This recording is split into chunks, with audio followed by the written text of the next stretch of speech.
Where is your attention going? Every day, the world pulls you into a nameless race, where everyone rushes to be seen, to shout louder, to fight for a moment of attention. But the louder the noise, the more you lose what matters most: control over your inner self. Stoic philosophy doesn't teach you how to conquer the crowd. It teaches you to step away from the crowd, to return inward, and from there, become unshakable. In a noisy world, the one who stays silent and focuses on themselves is the most formidable, not because they isolate, but because they understand. Noise doesn't create value. Silent action carries true weight. You don't need to say much to be great. You only need to master yourself. And today, I'll share with you 7 Stoic principles, simple yet powerful, to help you live with strength, clarity, and calm, even in the storms of this noisy age. Number 1. Control what you can. Where is your focus going? This is not just a philosophical question, it's a practical one. Your focus is the currency of your life. Where it goes, your energy follows. And where your energy goes, your future is being shaped. But in a world that constantly fights for your attention, news, social media, noise, other people's opinions, it's easy to forget that not everything deserves your focus. Stoicism begins right there, by drawing a line between what you can control and what you cannot. Most people blur that line. They pour energy into the uncontrollable, trying to fix the past, worrying about what others think, obsessing over outcomes they can't guarantee. But the Stoic understands, freedom begins the moment you bring your focus inward, not outward. There are 2 worlds you live in. One is external, filled with events, people, situations, and reactions you cannot predict or dictate. The other is internal, your thoughts, your choices, your values, and how you respond. The first is unstable. The second is powerful if you choose to master it. Marcus Aurelius, Emperor of Rome, ruled one of the greatest empires in human history, but he also faced betrayal, sickness, war, and grief. Still, he never let the chaos outside invade his peace within. In his journal, Meditations, he wrote, "You have power over your mind, not outside events. Realize this, and you will find strength." That line is more than a quote. It's a command to wake up, to realize that the mind, if trained, can be an unshakable fortress. The storms of life may rage outside, but they don't have to drown you inside. Marcus didn't write those words as a theory. He lived them, especially when those closest to him turned against him. He didn't waste time in rage or self-pity. Why? Because betrayal was outside his control. But what he chose to feel, that was his domain. Modern life, in many ways, is no different. You can't change what people say about you. You can't erase mistakes you made years ago. You can't make everything perfect or predictable. But you can choose what you do today. You can show up. You can stay disciplined. You can decide not to let resentment or fear take root in your mind. Here's a quiet truth that few want to admit. Most suffering doesn't come from what happens to us, but from how we interpret it. A comment becomes an insult only if you let it. A failure becomes your identity only if you keep replaying it. That's why the Stoics weren't cold or detached. They were disciplined. They refused to be victims of a world they couldn't control. Instead, they became masters of the one world they could, themselves. Even success, when viewed through the Stoic lens, requires internal control.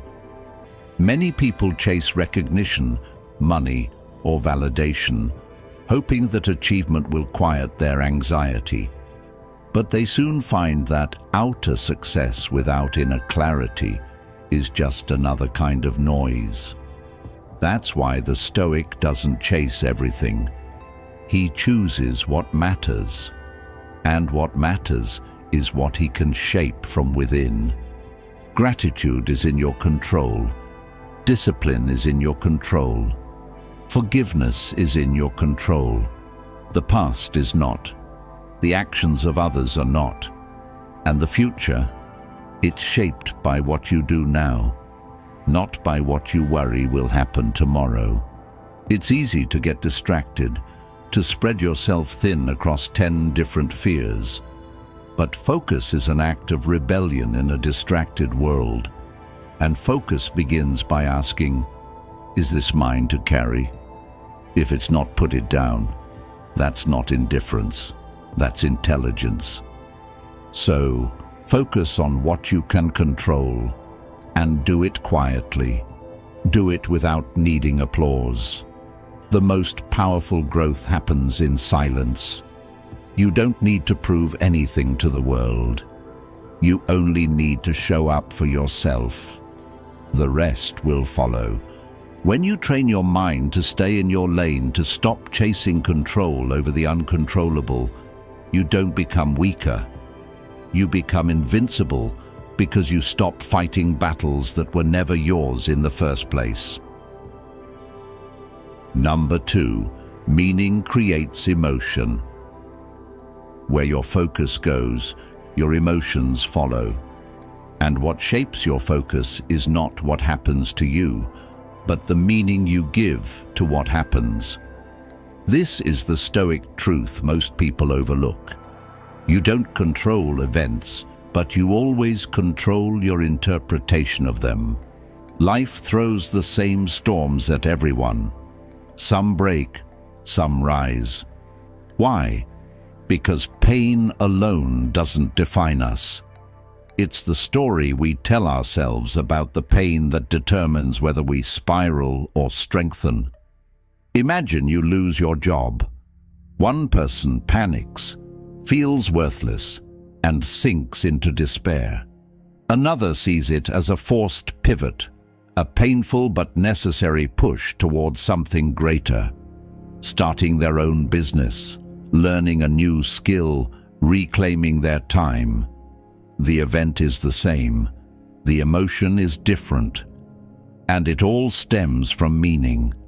This is the deep wisdom of Stoicism. You are not a victim of emotion. You are the author of it. Because meaning creates emotion, and emotion drives behavior. If you feel hopeless, it's not because life is objectively hopeless. It's because you've defined the moment as hopeless. And if you want to change how you feel, you have to change what it means. Seneca put it clearly, we suffer more in imagination than in reality. This quote strikes at the heart of human pain. It's not the event that crushes us. It's the mental narrative we attach to it. We anticipate, exaggerate, dramatize. We think ourselves into misery long before reality ever arrives. Stoicism invites us to pause and ask, what meaning am I attaching here? Is it serving me or sabotaging me? Gratitude is a perfect example. You can't feel grateful and angry at the same time. You can't be thankful and afraid simultaneously. Gratitude rewrites the meaning of your experience, instantly shifting your emotional state. When you focus on what something gives you rather than what it takes, you reclaim your power over it. And this isn't just mindset fluff. It's a battle-tested philosophy. When Seneca was exiled, stripped of his status, comfort, and influence, he didn't curse fate. He reframed it. He used exile to reflect, to write, to sharpen his thoughts. What others saw as punishment, he transformed into growth. That's not denial. That's discipline of the mind. The world will try to convince you that your emotions are just reactions, that you have no say, but Stoicism says otherwise. Your emotion is your responsibility because it's rooted in how you frame reality. This is both confronting and liberating. If it's your mind creating your suffering, then it's your mind that can set you free. So how do you apply this? Start with awareness. Notice what meaning you assign when something painful happens. Is it, "This always happens to me," or "This is testing me to level up"?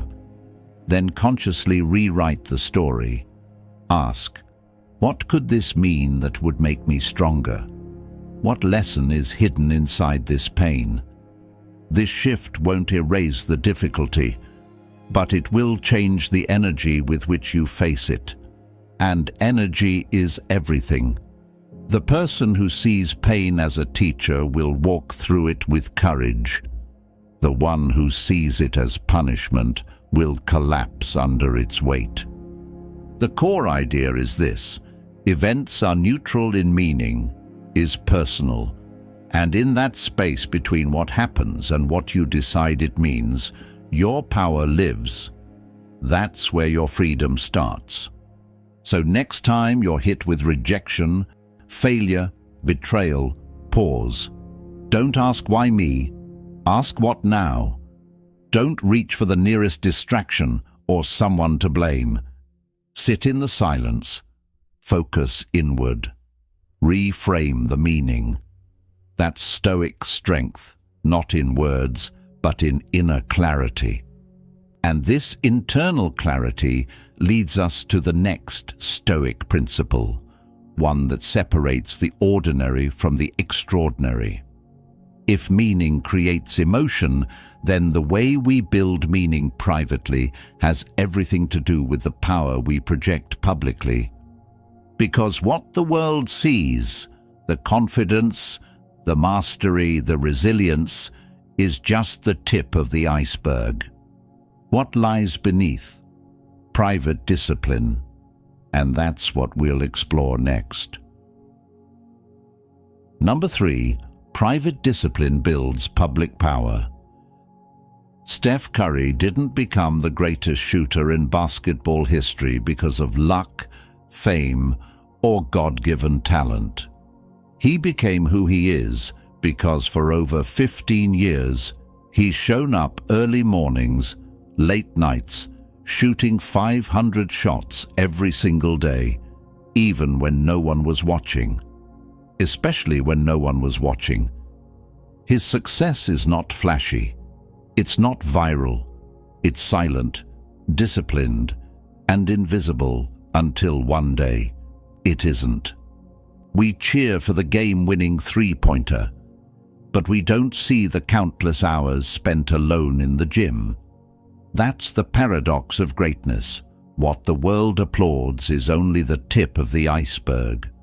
Beneath it lies quiet repetition, daily effort, and a level of commitment most people will never understand.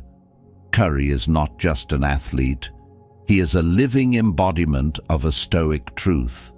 You get rewarded in public for what you practice in private. This is the kind of power that Stoicism trains us to build, not loud, not boastful, not for display, but forged in silence and anchored in self-mastery. The Stoics believed that the highest form of strength is internal. Public power, in their view, was never the goal. It was simply the consequence of living with discipline, intention, and virtue when no one is looking. As Marcus Aurelius once wrote, Waste no more time arguing what a good man should be. Be one. This quote cuts straight through the noise of performance, opinion, and the need for validation. In today's world, we often talk about what it means to be successful, to be great, to be real. But the Stoic path tells us not to explain. Don't perform. Don't seek applause.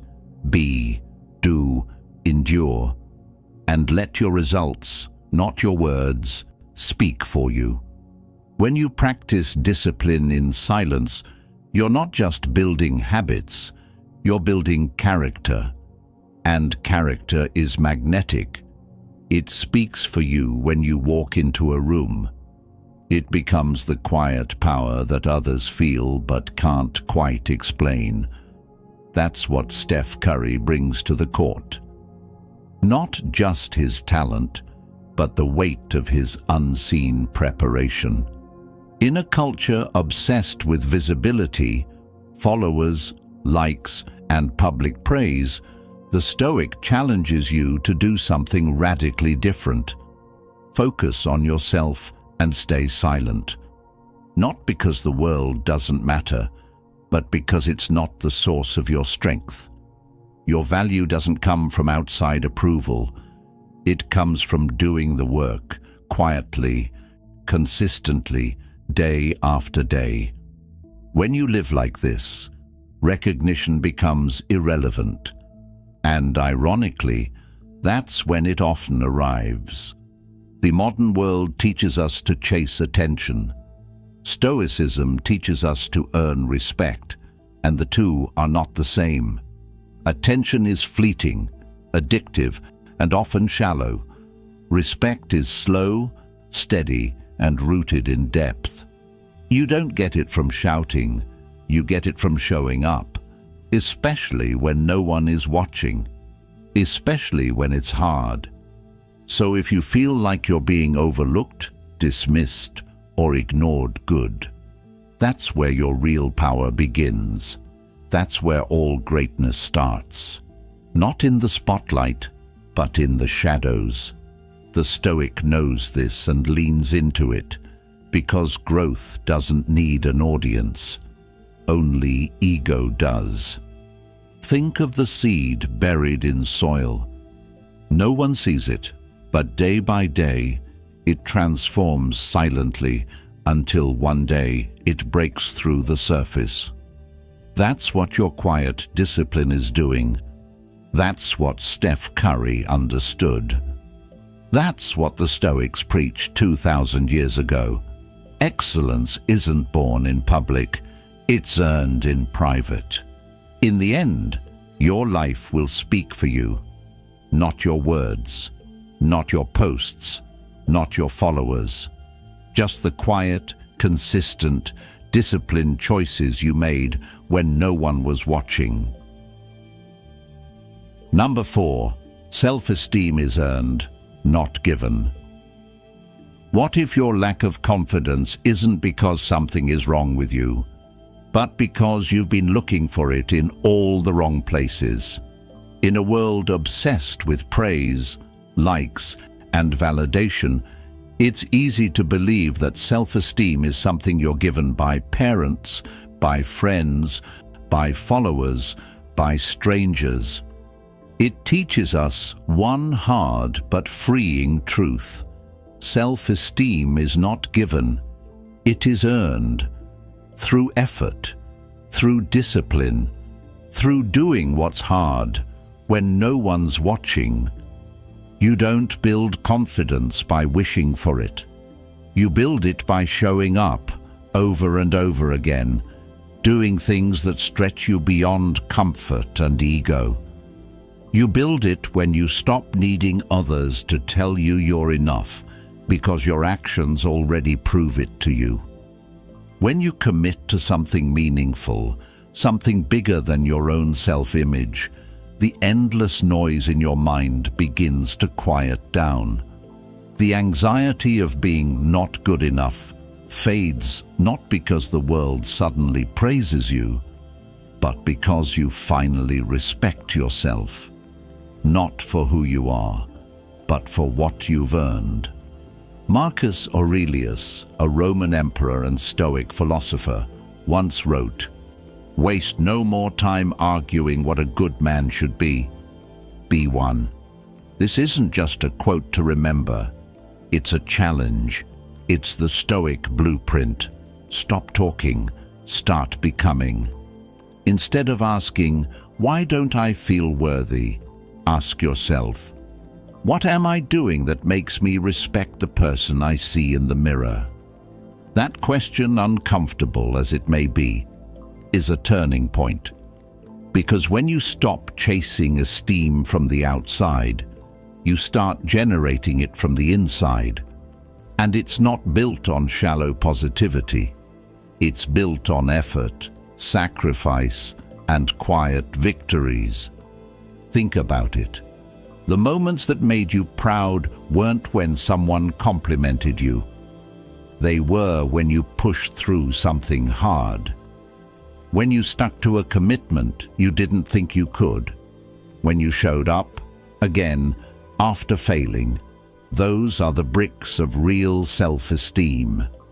Now let's talk about silence, the second half of this lesson. In today's culture, silence is almost seen as weakness. But in Stoicism, silence is power. When you stop talking about what you want to do and start quietly doing it, something changes, not in the world, but in you. Because in silence, there's no applause, no performance, no audience. It's just you, your work, and your will. That's where character is forged. That's where confidence rooted in competence is born. Here's the truth most people avoid. You will never truly believe in yourself until you give yourself a reason to. And reasons don't come from self-affirmations. They come from effort, from keeping your word, from building skills, from creating things that matter, even if no one sees them. Especially if no one sees them. You don't need louder motivation. You need quieter discipline. You don't need more praise. You need more practice. And when that happens, you don't have to fake confidence anymore, because confidence is simply the byproduct of competence repeated over time. There's something deeply freeing about this truth, because it means your self-worth is no longer in the hands of the world. It's in yours. It means you're no longer waiting to be chosen, validated, or approved. You're busy becoming undeniable. So today, ask yourself this: what can I do that will make me proud when no one is watching? What hard thing can I face that will build quiet strength within me? Stop performing. Start practicing. Stop chasing praise. Start earning self-respect. And when the day ends, not with applause, but with exhaustion and peace, you'll know you're on the right path. Number 5. Push versus pull. Anger, fear, and frustration are the sparks that push them forward. You want to prove someone wrong. You want to escape poverty. You want to silence the voices that doubted you. And for a while, this energy works. It burns hot. It makes you run faster. It pushes you into action. But the truth is, anything built on anger or fear cannot last. Push motivation is powerful, yes, but it is temporary. It drains you, and if you're not careful, it consumes you. Marcus Aurelius once wrote, "A man's worth is no greater than the worth of his ambitions." This is not a call to chase shallow goals or recognition.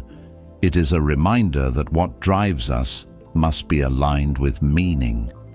If your ambition is simply to win against someone else, you will always be enslaved to comparison. But if your ambition is pulled by a mission bigger than yourself, your life becomes unshakable. Think of entrepreneurs as an example. Many begin with a push. They want to escape the grip of poverty, or to prove to their parents, friends, or society that they are capable of success. This initial fuel is powerful, but it eventually runs out. What happens when the anger cools? What happens when the people you wanted to prove wrong stop watching? If you have nothing deeper, you burn out. Yet the ones who rise to lasting greatness are those who undergo a transformation. They shift from being pushed by pain to being pulled by purpose. Take Howard Schultz, the man who built Starbucks. He grew up in a poor family in Brooklyn, in public housing. In the beginning, his push was clear. He wanted to escape the cycle of poverty, to break free from a life with no opportunities. That push got him started, but it was not what sustained him. Over time, Schultz discovered a deeper mission, creating a company that treated workers with dignity, that gave people jobs with healthcare and opportunities, that built community through something as simple as coffee. This mission pulled him forward. The energy changed. It was no longer about escaping the past. It was about serving the future. This is the Stoic difference between push and pull. Push is external. It relies on resistance, on fighting against something. Pull is internal. It relies on attraction, on being drawn toward meaning. Push is short-term. Pull lasts a lifetime. And once you know who you are, once you find that deeper reason, you no longer feel the need to prove anything. You simply want to contribute, to create, to serve. That is why the Stoics constantly remind us to align with nature, to act with reason, and to commit to what is within our control. When your actions are pulled by purpose, you are not moved by applause or judgment. You are steady. But the transition is not easy. Fear and anger feel strong. They roar loudly, while purpose whispers. To hear that whisper, you need silence. You need to turn away from the noise of the world and focus inward. That is why focusing on yourself and staying silent is not a weakness. It is a strength. In silence, you discover what truly pulls you. In silence, you learn to let go of the need to impress others. And in silence, you find a mission that makes your efforts worth more than any short-lived push. The beauty of pull motivation is that it grows with time. The more you serve your mission, the stronger the pull becomes. The Stoic life is not about proving your worth in noise. It is about embodying your worth in action. When you are pulled by something greater, discipline no longer feels like suffering. It feels like devotion. And in devotion, you find freedom. So I ask you, what is pushing you right now? And more importantly, what could be pulling you if you had the courage to listen? Share your thoughts in the comments. I want to hear your story. What has pushed you in the past, and what is beginning to pull you now? Number 6. Accept who you are to grow beyond it. Growth does not begin with pretending. It begins with honesty. And honesty, when it comes to the soul, is the courage to stand before yourself without masks. Spiritual growth is not about creating an image the world applauds. It is about embracing the person you already are, with all your flaws, scars, and shadows. Only then can you move beyond them. To deny yourself is to remain stuck. To accept yourself is to open the door to transformation. The Stoics understood this truth deeply. Marcus Aurelius once wrote, "You have power over your mind, not outside events. Realize this, and you will find strength." When you internalize these words, you see that your strength is not in changing what has already happened or who you once were, but in mastering how you respond to it. To accept yourself is not resignation, it is mastery. It is the choice to say, "This is who I am. And because I see it clearly, I can now grow beyond it." Think about your past. The moments you would rather erase, the failures, the humiliations, the loneliness are often the very roots of your resilience. The wound you carry becomes the soil where strength can grow. To reject it is to cut off your own foundation. To accept it is to transform weakness into wisdom. Consider the story of Nick. As a child, he grew up in isolation, always feeling apart from others. The loneliness could have broken him, filling his adult life with bitterness and self-doubt. But when he learned to look at that loneliness differently, everything changed. Instead of a prison, it became training. It taught him independence, the ability to rely on himself, and the capacity for deep reflection, qualities that many people never develop.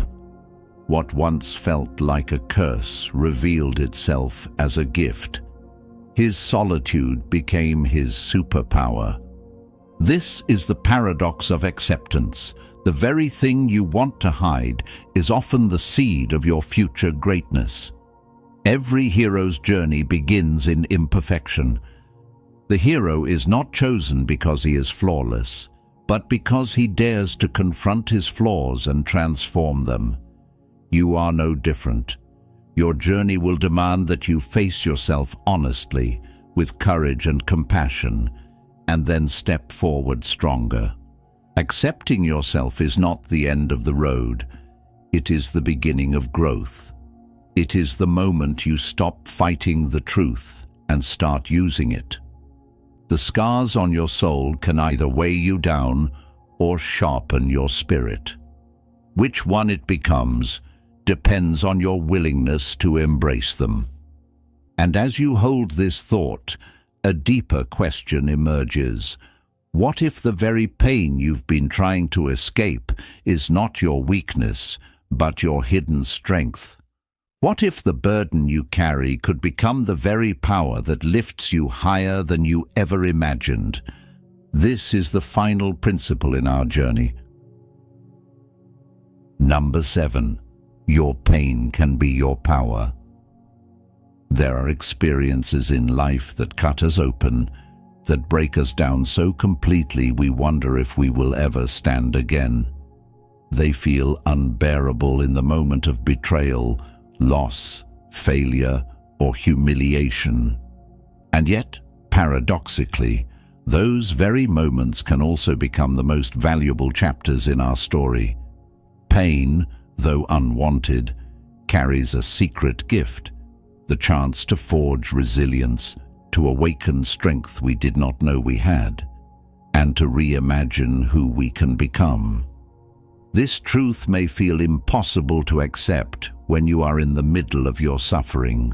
At that point, every fiber of you wishes the pain would vanish, that the event had never occurred. And yet, later, you may find yourself strangely grateful for what once brought you to your knees. That paradox, that strange coexistence of regret and gratitude, does not mean you are inconsistent. It means you are human. As the Stoics understood, life is not about erasing suffering. It is about transforming it into wisdom. Not everything that happens to you is meant to be. You cannot always control the external world, but you can choose how to respond. And that choice to let pain define you as a victim or to use pain as the raw material of your transformation, determines the course of your life. Pain itself is neutral. It is your interpretation, your action, your courage that shapes it into either poison or power. Take John, for example. He once had everything: wealth, security, and reputation. Then, through one devastating collapse, he lost it all. Bankruptcy stripped him of his home, his business, and his pride. For months, he could not get out of bed, overwhelmed by despair and the feeling that life had ended. Yet eventually, something shifted. He realized that his failure, however brutal, had cleared the ground. He was standing on ruins, yes, but those ruins were the foundation for something sturdier, something wiser. With relentless effort and clarity gained from his suffering, he rebuilt not the same fragile empire as before, but a business and a life rooted in stronger values, in humility, in resilience. Years later, John looks back and admits, "I would never want to go through that again, but I am who I am because I did." His pain became his power. This is not just a modern story. The ancient Stoics themselves embodied this principle. Consider Epictetus. Born a slave, physically abused and treated as property, he knew degradation from the inside out. Yet, instead of allowing bitterness to consume him, he chose mastery over himself. He declared, "We cannot choose our external circumstances, but we can always choose how we respond to them." That single statement holds the essence of Stoicism. Epictetus did not deny that life had wronged him. He simply refused to hand over his inner freedom to those external wrongs. His pain, instead of crushing him, became the very ground upon which he built his philosophy, his teaching, and his legacy. The power of this perspective is not in pretending suffering is easy. It is not, "Pain will test you. It will make you question everything." But pain is also a mirror. It reflects back your character, your values, and your capacity for endurance. Without pain, you may never discover the depths of your own strength. Without loss, you may never realize how much you can rebuild. Without humiliation, you may never learn the unshakable dignity of self-respect. And here lies the transformative paradox. You can both wish something had not happened and still be grateful that it did. These two truths can exist side by side, not as a contradiction, but as a kind of superposition of human experience. You do not need to glorify your suffering to learn from it. You do not need to pretend it was destined to see its potential. The gift of Stoicism is not that it makes pain beautiful, but that it shows you how to use pain without being destroyed by it. So when the storm comes, and it will, remember that you have a choice. You can let the storm scatter you, or you can use it to anchor yourself more deeply than ever before. You can let the pain strip you of meaning, or you can let it carve meaning into your soul. Your pain does not need to be the end of your story. If you face it with courage, with acceptance, and with determination, it can become the beginning of a stronger one. In the silence of your struggle, when no one is watching, when it feels like the world has forgotten you, that is where power is born. Not in the applause, not in the recognition, but in the quiet decision to rise. Your pain can indeed be your power, if you let it. True strength is quiet. It doesn't scream. It doesn't demand recognition. It is built in silence, with discipline, and with a relentless focus on the self. Remember this: life does not reward empty words. It rewards consistent action. The world outside will never give you lasting peace. That peace only comes when you stop trying to control everything around you and instead learn to master yourself. The Stoics remind us that the greatest victory is not over others, but over our own impulses, fears, and distractions. By focusing on yourself, by working in silence, and by refusing the noise of comparison, you become unshakable. Every step of growth, every silent action, is a brick in the foundation of a stronger, calmer, and freer life. Now I want to ask you, how much do you agree with this message? 1. Strongly disagree. 2. Disagree. 3. Neutral. 4. Agree. 5. Strongly agree. Share your choice in the comments. I'd love to know where you stand. And if this message resonates with you, don't forget to like this video, subscribe to the channel, and keep watching the next videos waiting for you at the end. Your journey of Stoic strength continues.